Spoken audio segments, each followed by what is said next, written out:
Bismillahirrahmanirrahim. Assalamu alaikum, dear student. I hope all of you will be fine. This is me, Muhammad Wali Ranjam. Today we are going to discuss our next topic, which is about the diffraction grating. Student, diffraction grating के बारे में हम आज जानने की कोशिश करेंगे कि यह क्या होती है. Diffraction grating is a glass plate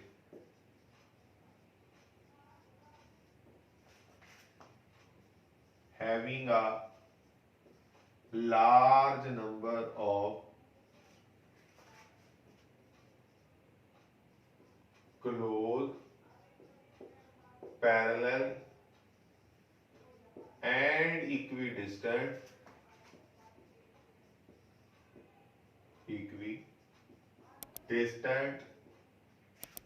slits mechanically ruled on it.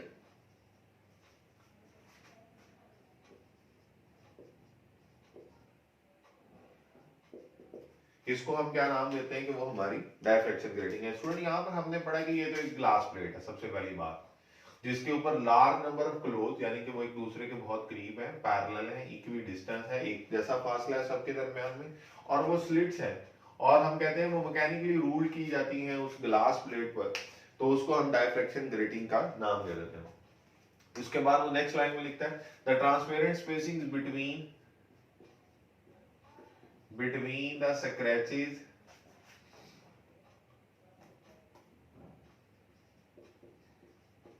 on glass plate appear as slits. उनको हम क्या कहते हैं, वो जो ट्रांसपेरेंट स्पेसिंग है ना बिटवीन द ग्लास प्लेट, उनको हम कहते हैं वो अपीयर होते हैं हमारे पास एज ए स्लिट. और हम ये कहते हैं कि जो किसी भी एक स्लिट में से कितनी नंबर ऑफ लाइंस उसमें से पास कर सकती हैं, हम कहते हैं कि वो बेसिकली क्या कहलाती है कि जो एक टिपिकल वैल्यू है कि ग्रेटिंग एलिमेंट की, उसके अंदर 400 से लेकर 5000 नंबर ऑफ लाइंस हो सकती हैं पर सेंटीमीटर. ये एक टिपिकल वैल्यू है जी हमारे पास, पहले पैराग्राफ में लिखी हुई है ये बात. इसके बाद स्टूडेंट एक और टर्म है जिसको नाम देता है ग्रेटिंग एलिमेंट. इस ग्रेटिंग एलिमेंट को हम डी से रिप्रेजेंट करते हैं, और इस ग्रेटिंग एलिमेंट को हम कहते हैं the distance between any two adjacent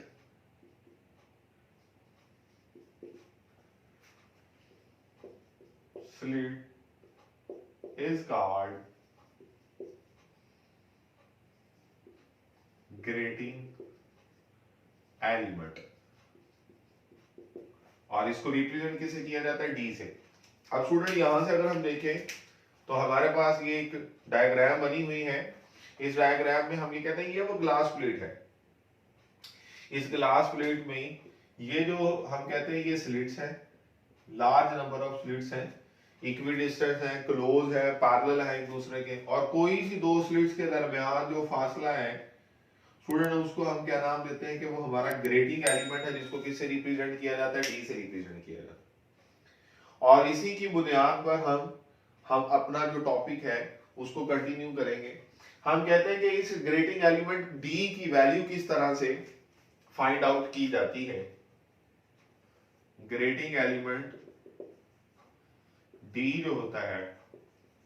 इसकी वैल्यू किस तरह से हासिल की जाती है, कहता है बाय डिवाइडिंग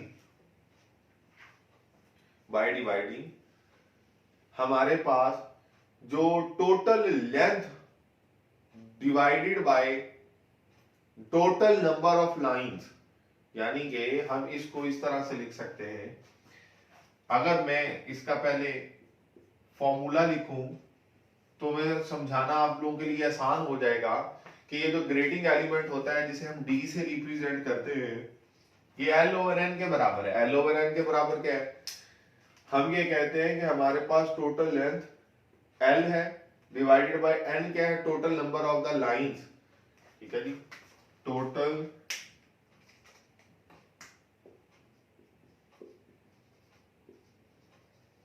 लेंथ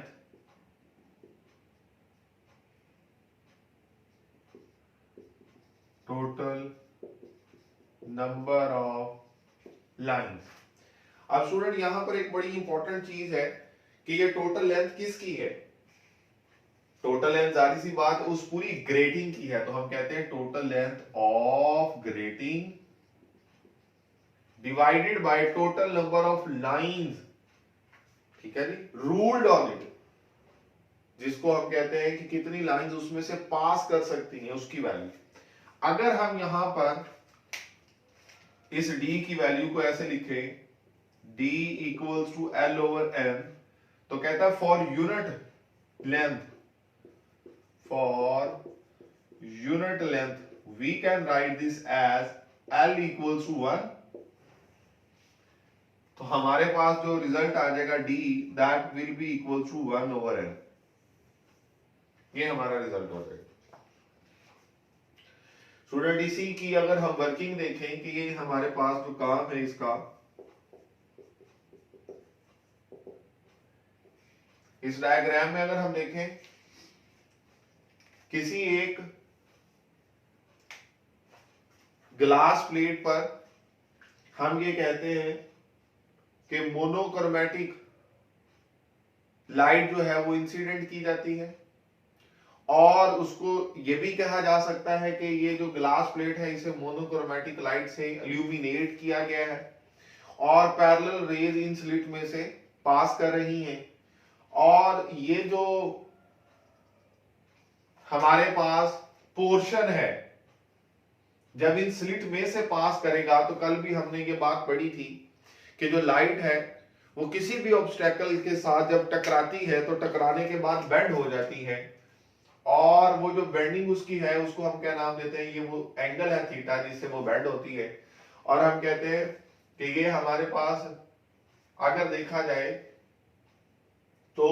ये जो लाइन है ये बेसिकली स्लिट के परपेंडिकुलर है ना, तो हम कहते हैं कि ये जो एंगल है ये हमें ये बताता है कि कितनी बेंडिंग हुई है, और इसी के अकॉर्डिंगली हम इसकी वैल्यू को डिटरमिन भी करते हैं। यानी कि जो हम ग्रेटिंग एलिमेंट के लिए या पाथ डिफरेंस के लिए इक्वेशन बनाएंगे, उस इक्वेशन में इस थीटा का बहुत ज्यादा रोल होता है। तो हम यहां पर ये लिख भी लेते हैं,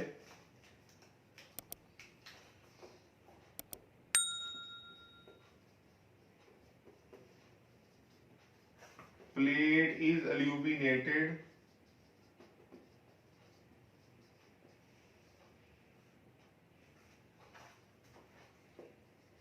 by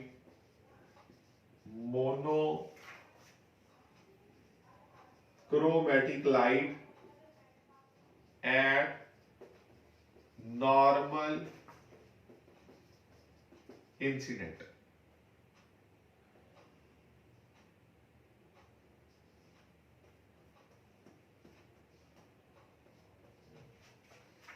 हमारे पास इसी ग्रेटिंग पर पैरेलल बीम ऑफ लाइट जो है या पैरेलल रेज जो है उसके जरिए से हम कहते हैं इसको इल्यूमिनेट किया जाता है एट नॉर्मल इंसिडेंस। यानी कि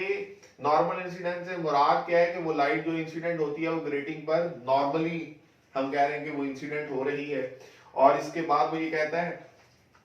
यहां से स्लिट में से पास होने के बाद the portion of the wavefront, ये बात हम पहले भी पढ़ चुके हैं,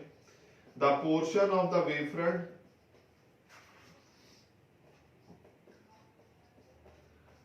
passing through the slit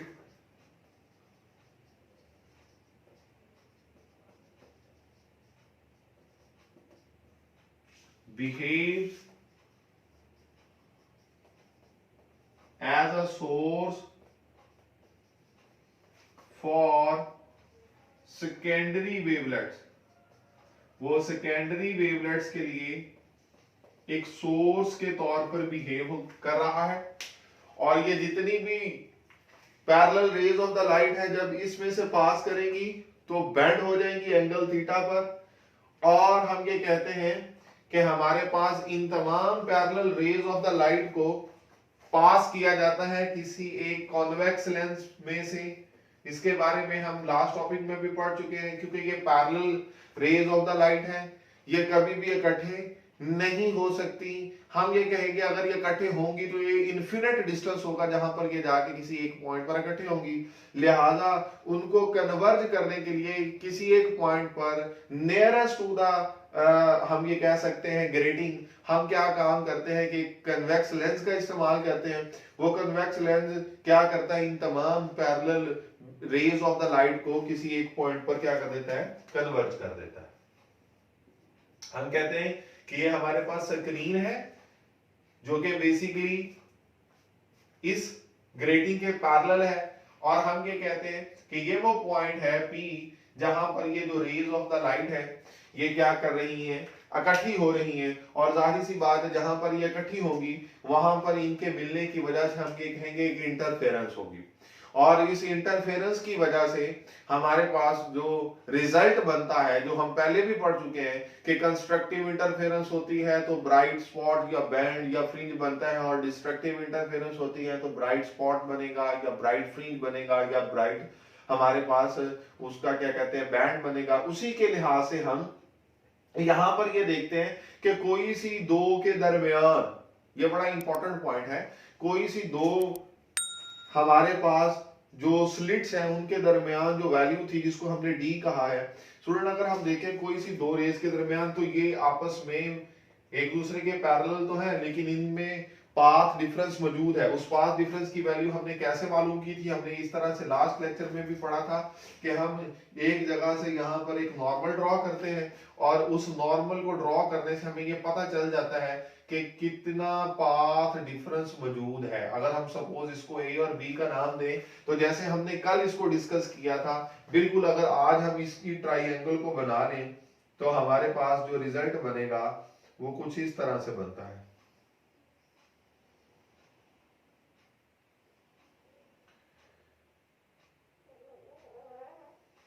ये जो पॉइंट है हमारे पास, ये दो स्लिट्स के दरमियान फासला, इसको हमने डी कहा हुआ था, और ये ए बी वो हमारा क्या है, पाथ डिफरेंस है। और हम यहां पर लिख भी लेते हैं इसकी जगह पर कि ये हमारा पाथ डिफरेंस है। और इस पाथ डिफरेंस की वैल्यू कैलकुलेट करने के लिए जैसे हमने कल पढ़ा था कि अगर ये एंगल थीटा है तो ये एंगल भी हमारे पास क्या होगा, थीटा होगा। और इसी के लिहाज से अगर हम बनाएं तो ये हमारा एंगल थीटा है, और ये उसके जो सामने वाली साइड है वो परपेंडिकुलर है, और जिसके साथ इसका 90 का एंगल होगा वो बेस है, और ये फिर हमारे पास थर्ड साइड क्या आ जाएगी, हाइपोटेन्यूज आ जाएगी। और स्टूडेंट अगर हम इस ट्राइंगल में साइन थीटा की वैल्यू को निकालें तो साइन थीटा की वैल्यू हमारे पास क्या आएगी, ए बी, यानी इसे चले पहले मैं लिख लेता हूं, परपेंडिकुलर ओवर हाइपोटेन्यूज, और परपेंडिकुलर क्या है, ए बी, और हाइपोटेन्यूज हमारा क्या है, डी। तो हम इसको डी को इधर अगर ले जाएंगे तो ये जो ए बी है this will become equals to D sine theta, और ये जो ए बी था ये दरअसल क्या था, ये पाथ डिफरेंस था, और इस पाथ डिफरेंस की वैल्यू क्या है, डी साइन थीटा के बराबर है। इसको हम नाम देते हैं, ये इक्वेशन नंबर 1 है। स्टूडेंट अगर इसी के लिहाज से हम ये देखें कि हमने ये बात की हुई है कि अगर सपोज ये दो रेज किसी एक जगह पर इकट्ठे होती हैं और इकट्ठे होकर अगर कंस्ट्रक्टिव इंटरफेरेंस की कंडीशन को पूरा करती हैं तो एक ब्राइट बैंड बनेगा या एक ब्राइट स्पॉट बनेगा। और कंस्ट्रक्टिव इंटरफेरेंस के लिए हमने क्या बात पढ़ी थी, हमने ये बात पढ़ी हुई है कि हमारे पास कोई सी दो जो हमारे पास रेज हैं उनके दरमियान जो वैल्यू होनी चाहिए पाथ डिफरेंस की, वो कितनी होनी चाहिए, वो वेवलेंथ लैम्डा का इंटेग्रल मल्टीपल होना चाहिए। मैं यहां पर वो पॉइंट लिखूंगा, for constructive interference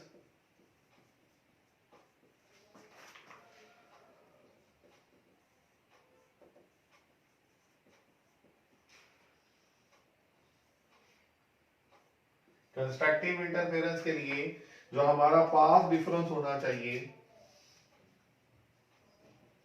path difference जो कि इस केस में ए बी के बराबर है, that should be equals to wavelength lambda या उसका कोई मल्टीपल।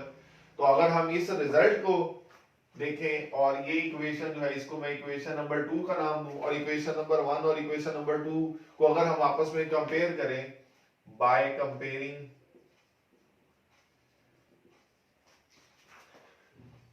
इक्वेशन 1 एंड इक्वेशन 2, अगर हम इन दोनों को कंपेयर करेंगे तो हमारे पास क्या आ जाएगा, D sine theta equals to lambda. और अगर हम इसी रिलेशनशिप में हम ये कहते हैं कि अगर हमारे पास ये जो थीटा है इसकी वैल्यू को हम कह दें कि ये जीरो है, थीटा जो है अगर इसकी वैल्यू जीरो है तो ये हमारे पास रिजल्ट क्या बनेगा, साइन जीरो तो जीरो होता है, तो हम कहेंगे कि उस केस में जो पाथ डिफरेंस है वो लैम्डा के इक्वल हो जाएगा। और हमारे पास वो जो ऑर्डर ऑफ द स्पेक्ट्रम होगा हम उसे कहेंगे कि वो जीरो ऑर्डर स्पेक्ट्रम है या जीरो ऑर्डर बैंड है। ठीक है जी। और अगर हम इसको मोर जनरल फॉर्म में लिखना चाहें तो हम इसे लिख सकते हैं D sine theta equal to N lambda या एन एम लैम्डा। और इस n की वैल्यू फिर क्या हो सकती है, इस n की वैल्यू फिर 0 भी हो सकती है, 1 भी हो सकती है, 2 भी हो सकती है, वो वैल्यू जो भी होंगी n की वो हम यहाँ पर साथ लिख लेते हैं। जी स्टूडेंट, अब अगर हम देखें तो हमारे पास यहाँ पर ये एक लाइन है कि as the incident beam consist of parallel rays, ये जो हमारे पास इंसिडेंट बीम है क्योंकि इसकी पैरेलल रेज है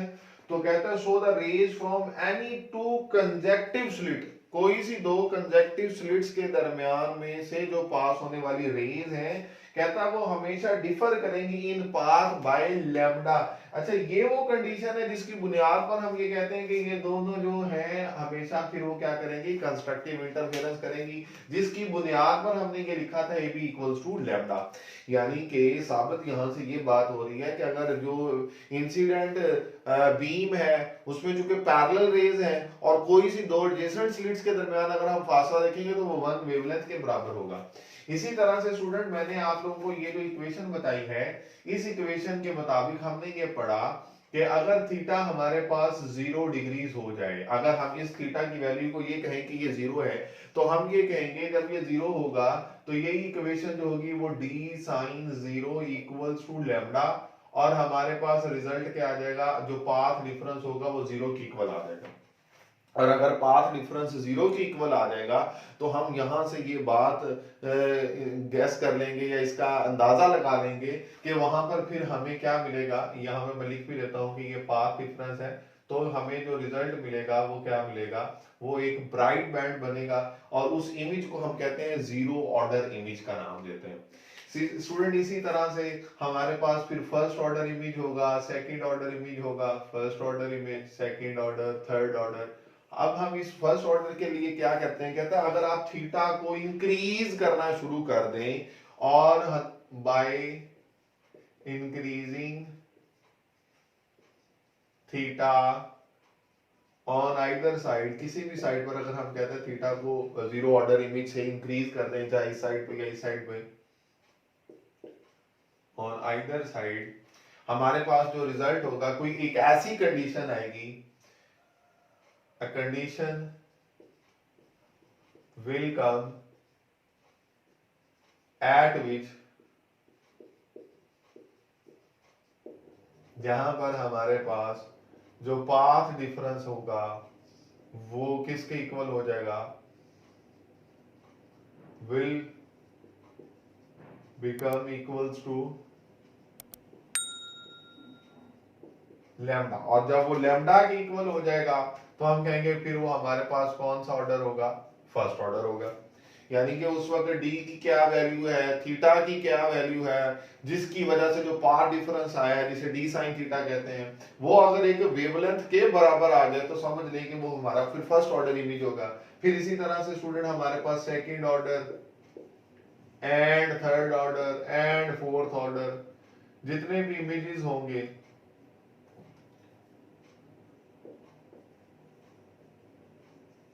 वो किस एंगल पर बनेंगे, वो हमारे पास थीटा की वैल्यू को आप बढ़ाते जाएंगे तो जो जवाब आएगा वो पाथ डिफरेंस का, मैं यहाँ पे लिख भी देता हूं कि पाथ डिफरेंस जो होगा वो किसके इक्वल होगा, फिर 2 lambda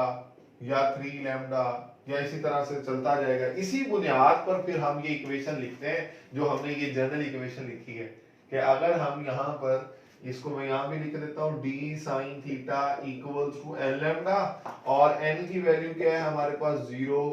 1 2 3 4 up to so on, ये हमारे पास रिजल्ट आ रहा है।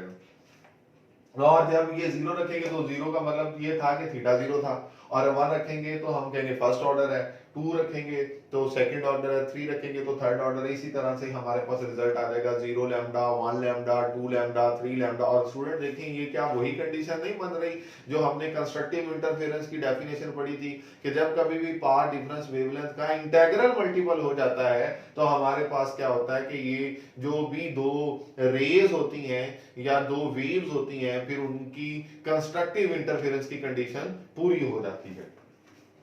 इसके साथ स्टूडेंट हम ये भी कह सकते हैं कि अगर हमारे पास इंसिडेंट बीम ऑफ लाइट है उसमें नंबर ऑफ वेवलेंथ हो तो क्या रिजल्ट होगा जी। अब हम अगर देखें तो हम ये कह रहे हैं कि अगर इंसिडेंट जो लाइट है वो कंटेन करे नंबर ऑफ वेवलेंथ, देखिए ना इंसिडेंट लाइट के पास अगर नंबर ऑफ वेवलेंथ होगी, कहता है the image of each wavelength, हर वेवलेंथ का जो इमेज होगा for a certain value of N, हर एक वेवलेंथ का जो इमेज होगा किसी एक खास वैल्यू ऑफ एन के लिए कहता है इज डाइफ्रैक्टेड इन डिफरेंट डायरेक्शन, तो वो डिफरेंट डायरेक्शन में कहता है डाइफ्रैक्ट होगा। तो लिहाजा हम ये कहेंगे कि हर करस्पॉन्डिंग वेवलेंथ के लिहाज से एक इमेज हमें रिसीव होगा, तो हम कहेंगे images are form corresponding to each wavelength.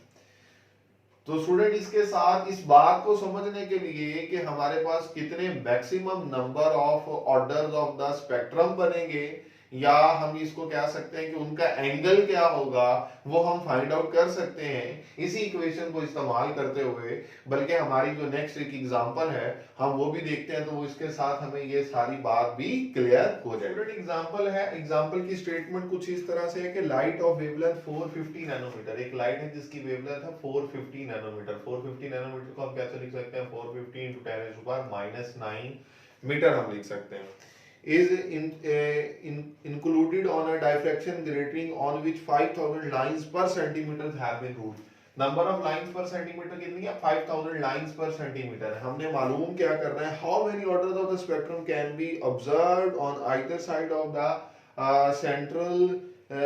जो बीम है उसके। और दूसरी चीज हमने मालूम करनी है determine the angle corresponding to each. देखिए हमने maximum number of the spectrums कितने बनते हैं वो मालूम करना है, और हमने क्या मालूम करना है कि हर एक स्पेक्ट्रम का यानी कि जीरो ऑर्डर इमेज का, फर्स्ट ऑर्डर इमेज का, थर्ड ऑर्डर इमेज का जो एंगल है वो क्या है। तो स्टूडेंट सबसे पहले तो हम ग्रेटिंग एलिमेंट डी की अगर वैल्यू को कैलकुलेट करें, जिसे हमने पढ़ा था D equals to L over N, तो एल यहाँ पर हमें दी गई है, जो लेंथ है वो कितनी है 1 सेंटीमीटर, और नंबर ऑफ लाइंस कितनी है 5000।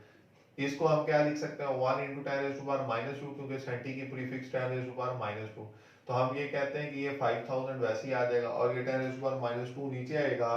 तो +2 बन जाएगा, और इसको हम लिख सकते हैं कि 5000 के साथ 2 जीरो हम और बढ़ा दें तो ये डी की वैल्यू आ जाएगी।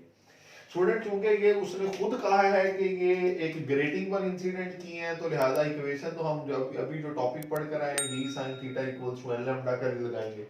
ठीक है जी। और अगर इस में से हमने maximum number of order of the spectrum मालूम करने हैं तो n की वैल्यू को मालूम करने के लिए हम इस इक्वेशन को कुछ इस अंदाज में लिखेंगे D sine theta over lambda. Student देखें अगर हमने मैक्सिमम नंबर ऑफ स्पेक्ट्रम्स मालूम करने हैं तो ये जो एंगल थीटा है इसकी वैल्यू कुछ ऐसी होनी चाहिए कि जो हमारे पास साइन थीटा है that should be equals to 1, क्योंकि साइन फंक्शन की ये मैक्सिमम वैल्यू है। तो हम कहते हैं कि फिर उस केस में हमारा थीटा कितना होना चाहिए 90 होना चाहिए, क्योंकि साइन 90 हमें पता है किसके इक्वल होता है 1 के इक्वल होता है। तो यही इक्वेशन स्टूडेंट कुछ इस तरह से बन जाएगी डी ओवर लैम्डा। अगर हम डी ओवर लैम्डा के लिहाज से देखें तो डी की वैल्यू तो 1 ओवर 5000 के साथ हम 2 जीरो और लगा दिए थे 500,000 बन जाता था, और ये लैम्डा की वैल्यू हमें गिवन थी 450 into 10⁻⁻9। तो स्टूडेंट अगर हम इसे सॉल्व करते हैं तो गालिबन हमारा जो आंसर आता है वो 4.4 आता है। अब 4.4 स्पेक्ट्रम तो नहीं बन सकते, या तो हम कहेंगे 4 स्पेक्ट्रम बनेंगे या 5 बनेंगे। तो इसको अगर हम राउंड ऑफ करें तो हम ये कहते हैं कि हमारे पास 4 स्पेक्ट्रम्स बनेंगे।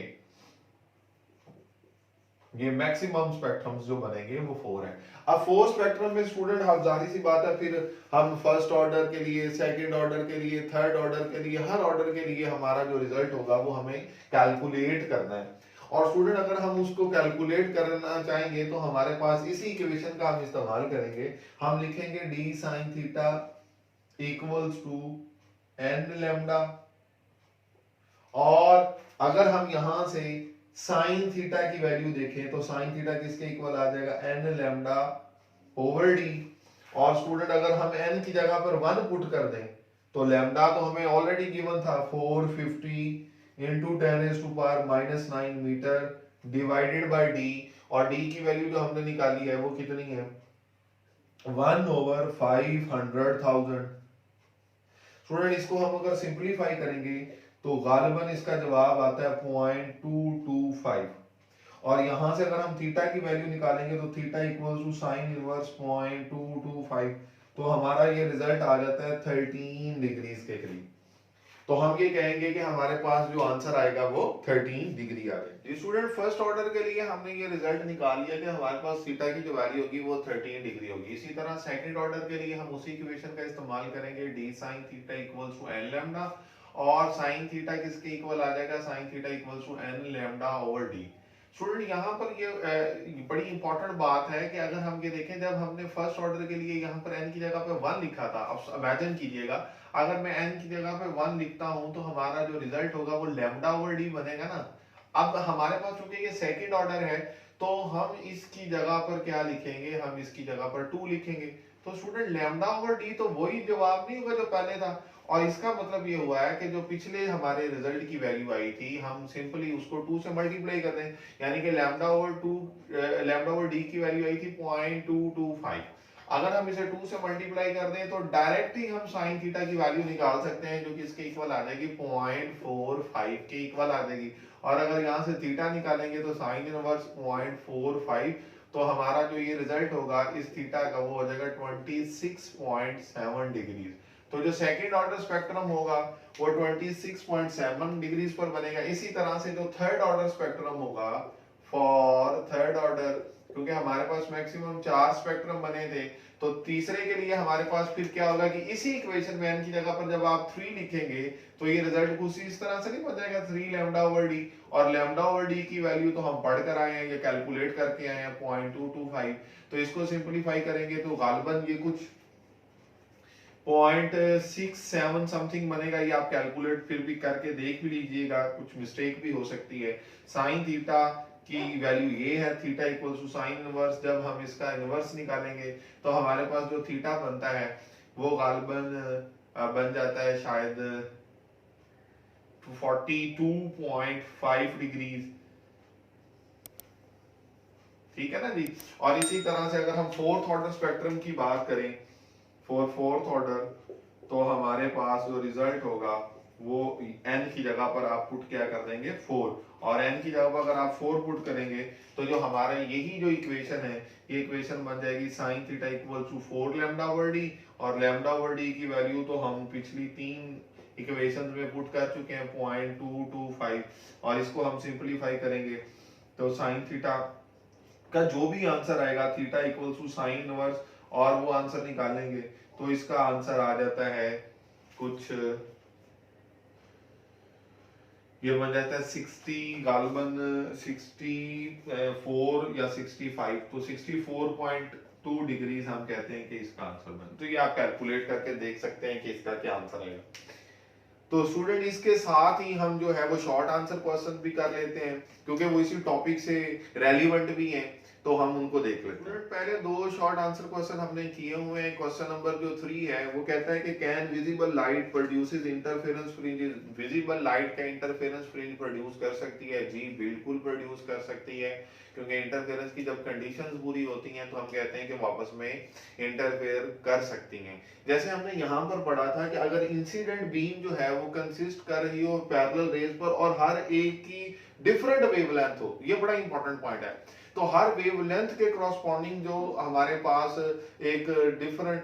रिजल्ट बनेगा। हम ये कहते हैं कि मिसाल के तौर पर हम विजिबल लाइट को अगर देखें तो उसमें 7 डिफरेंट कलर्स हैं और हर कलर की एक अपनी वेवलेंथ है, और जब कोई एक खास कलर किसी दूसरी सेम कलर के साथ आपस में इंटरफेयर करेगा तो उसके इंटरफेरेंस की वजह से जो एक इंटरफेरेंस का पैटर्न बनेगा, क्योंकि नंबर ऑफ कलर्स हैं तो नंबर ऑफ इंटरफेरेंस के पैटर्न्स बनेंगे और ये तमाम पैटर्न्स आपस में एक तरह से ओवरलैप हो जाएंगे और इनके ओवरलैपिंग की वजह से हमें एक डिफ्यूज्ड फॉर्म ऑफ कलर मिलेगी, जिसको हम कहते हैं कि वो हमारे पास उनकी मिक्सिंग अप हो जाएगी और हम ये कहते हैं कि वो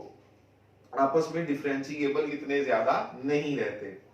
इसके बाद स्टूडेंट नेक्स्ट जो हमारा क्वेश्चन है वो ये है कि in Young's experiment one of the slit is covered with blue filter and other with the red filter, what would be the pattern of light intensity on the screen. Student Young's double slit experiment में एक slit को आपने blue colour से और दूसरे colour को red colour के filter paper से हम कहते हैं अगर ढांप दें तो कहता है क्या होगा। देखिए स्टूडेंट हमने पढ़ा था कि इंटरफेरेंस की जो कंडीशंस हैं वो पूरी होंगी तो इंटरफेरेंस होगी, फिर डिटेक्टेबल इंटरफेरेंस होगी, जिसमें हमने पढ़ा था कि जो दोनों लाइट्स होनी चाहिए वो हमारे पास मोनोक्रोमैटिक होनी चाहिए और इसी तरह से फिर हमने ये कहा था कि वो कोहेरेंट होनी चाहिए। अगर दो लाइट्स की कलर्स ही डिफरेंट हैं तो स्टूडेंट वो मोनोक्रोमैटिक की कंडीशन को पूरा नहीं कर पाएंगी, लिहाजा हम ये कहेंगे कि उनकी वजह से कोई इंटरफेरेंस नहीं होगी और अगर इंटरफेरेंस नहीं होगी तो फिर इंटेंसिटी ऑफ द कलर जो हम स्क्रीन पर देखना चाह रहे हैं वो तो हम ऑब्जर्वेबल नहीं रहेंगे।